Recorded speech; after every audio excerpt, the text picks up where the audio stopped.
Hi, my name is Katie Moyer, and I want to share with you 3 suggestions on how to ask for the business so that you don't feel like a super salesy, slimy person. I am a master trainer for Beachbody. I am also a pharmaceutical sales rep, and I am a Beachbody coach. I have had corporate training on how to quote-unquote sell, and I've also had training from the fitness side of life, and I've also had to figure out how to sell on my own. And I came out of college and thinking about what I was going to do with where I was going to go in the world and corporate jobs and next steps. All I can tell you about my story is that I had no idea what I wanted to do. I just wanted to do something that I felt like meant something to me. So when I started, yes, I was in fitness and I was trying to sell personal training classes. I was trying to sell my group fitness classes. I escalated to being a master trainer for Powder Blue Productions at the time with Chalene Johnson and Brett Johnson. However, they eventually merged with Beachbody and I became a master trainer with Beachbody. And that first step was huge because I believed in all that stuff and I believed in the fitness stuff. But then Chalene and Brett really showed me this bigger world of networking, of how to build your own business from the ground up, and how to save people time. And that's value you can't put a price on. And then when I became a pharmaceutical sales rep, I could see where this pharma world came from with this hard, fast close of give me your next 10 patients because you just said that you believe in this product. So 10 patients, go. How they morphed from that world to, okay, now we see that asking these questions and showing value as a rep matters more. And so that's where I kind of came in this pharmaceutical world. So if you're thinking I was Jake Gyllenhaal and I just got to waltz into that office and give flowers away and Caribbean cruises and stuff, I didn't.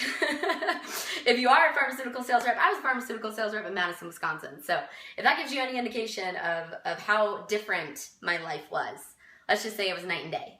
And my point is, I've been trained for probably 7 years now in sales. But when I started, I just didn't know it was sales. And then when I finally got my pharmaceutical position, I was like, oh, okay, this is all making sense now. There's this corporate side to sales. And what I know about not feeling salesy and not feeling like I'm sleazy and I'm just in it for the sale, I've gained because of experience. And ultimately, the best way to get better at selling is you just got to go sell. You got to go out there. You got to tongue tie your words a little bit. You got to make mistakes. You got to figure out what you know and what you don't know. And when you figure out what you don't know or what you don't like about what you just did, then you got to go out and you got to do research and you got to ask other teammates what they do. You have to maybe do some personal development. Maybe you're going to ask mentors about certain situations or where else you can get some training on those little issues that you're having in sales. But go out there and figure out what you don't know. And if one of those issues of sales, or at least it was for me when I first got into pharma, was I do want to ask for the business. I have a good relationship with this person. I want to ask for the business, but I don't want to be sleazy and I don't want to feel gross about it. In the pit of my stomach, I don't want to feel gross. And so, as I developed as a salesperson in this corporate world, I found that these 3 tips really did help me. And so I want to share them with you because if you're in sales, hopefully you're in it because you believe that whatever you do is going to help people. And maybe it's a small, specific target population. Maybe it's a broad, anyone can do it, whatever you want. But when you're in sales, my hope is that you really do want to help people. And so if you want to start asking for the business, or you're trying to figure out how do I ask for the business without feeling like I'm just asking for the sale, try these and just let me know how they go. First, believe in your product. That's the biggest tip that I can give you. No matter if it's been pharmaceuticals, if it's been a colon cancer screening test, if it's been a group exercise manager that I have to quote unquote convince to let me come into her studio on a Saturday where she's going to cancel all her classes on her busiest day of the week. But guess what you're getting? You're getting me, training everyone. You're going to get me. And she's like, no, I'm not going to do that. That's my biggest day. That's where I make all my money. You got to believe that whatever you're going to do for that customer, that even if they're a little like, I don't know if that's the right thing, you believe in it. If you do not believe in your product, why should your customer? And I'm not going to say it's convincing necessarily, but I've definitely been in situations where someone's legitimately looked me in the eye and said, I don't know why I would ever want to buy your product because you don't seem like you really love it that much. Ouch, right? That's the worst in sales. So I found this out the hard way and I figured out, okay, if I don't right off the block, like generally speaking, believe in this product, I got to find something that I believe without a shadow of a doubt is going to help people, and I believe in that helping of people in that way. And that helped me a lot. Just that tiny little switch of, it's not just believing in the product, but you believe that this product will help X person, B person, C person, whatever your target audience is for that product or your service. You really truly think it's going to help and it's going to make life easier for them if they use your product or use your service. Number 2, always offer your service or your product as a solution to their struggles, to their current situation, or as a solution to what they have had a void for. Meaning, if they've said they've always lacked this or they've always wanted this, how can your product fill that void for them? And this one helped me the most in asking for the business in a way that I didn't feel sleazy anymore. I felt like I was offering a genuine solution because I asked questions first. And that kind of goes along with this. If you're in sales, it's about relationships. I don't care what you're selling. It's always about relationships. People do business with people they like. And so when you meet someone, hopefully you asked a ton of questions. If you were a product and you're trying to replace another product, did you even ask them about the current product they're using? Why do they use that product? What don't they like about their product? In an ideal world, what would a new product have for them? If you have a service and they don't even think they need your service, maybe ask them, okay, what is the biggest struggle in your day? What is the biggest time suck for you? What do you hate about your current job? And then maybe that service can help them with all of that. Hopefully you did that. I'm hoping that when you were in sales, someone trained you a long time ago to ask for questions. I feel blessed. Someone told me that a long time ago. But you ask questions first. And so then once you know what their struggles are or what they ideally would like in a situation and or what holds them back or what is the biggest time suck for them. Once you figure those out, then you can say, you know, I know that you said this was a big struggle for you. What would you think about using X as a way to solve that? Right? And that way you're showing them, I really am listening. You know, it's not just my manager standing behind me and looking over my shoulder. I'm asking all these questions to look really great for my manager and get a good field ride review. Right? And so if you've been in pharmaceutical, sometimes your manager stands behind you while you're talking to the doctor and it's so awkward because it's like a 3-way, but you can't see your manager and you're like, I don't know. So anyway, long story short, ask the questions because that way you can figure out more about that customer too. And so if you have future services, if you have future products, now you're already going to have a little insight to this customer. And that's where you really provide a lot of value because you get to filter. You get to filter the information that they like and the information that doesn't matter to them at all. That is value because you're saving them time. If you work with me at all, you know that Chalene Johnson and Brett Johnson taught me a long time ago. Time is our most valuable asset. And I want to save you time when you work with me. If you ask questions, you can filter out information that's important and not important.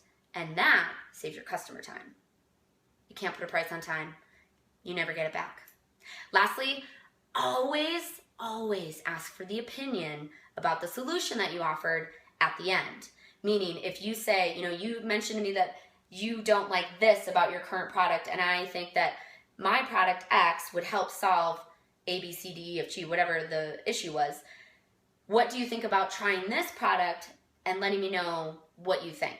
Or what would you say to that solution that I offered? Meaning, and I know it's hard when I'm not using a specific product right now in a specific situation, but the idea is that once you offer that solution, now you're confirming the value. You're confirming that, yep, they do hate that. They're like, oh yeah, you know what? I really do. That is the biggest time suck for me is admin work. You're right. I hate doing it. I can't stand it. So yeah, you know what? I would like to do that. But you know what? There's this thing about my business, and I just think if I were to be able to do that plus this, then I would really jump on board. And that, you see where you're going? Not only did you confirm that, yes, I'm listening, and yes, this is your biggest struggle, but maybe that customer foresees a future challenge, a future issue, and all of a sudden now you're like, okay, that's great. I love that. Okay, so you need this solution, but then you also need this at the same time. Okay, let me do some research. I'll get back to you. Now you've just provided even more value.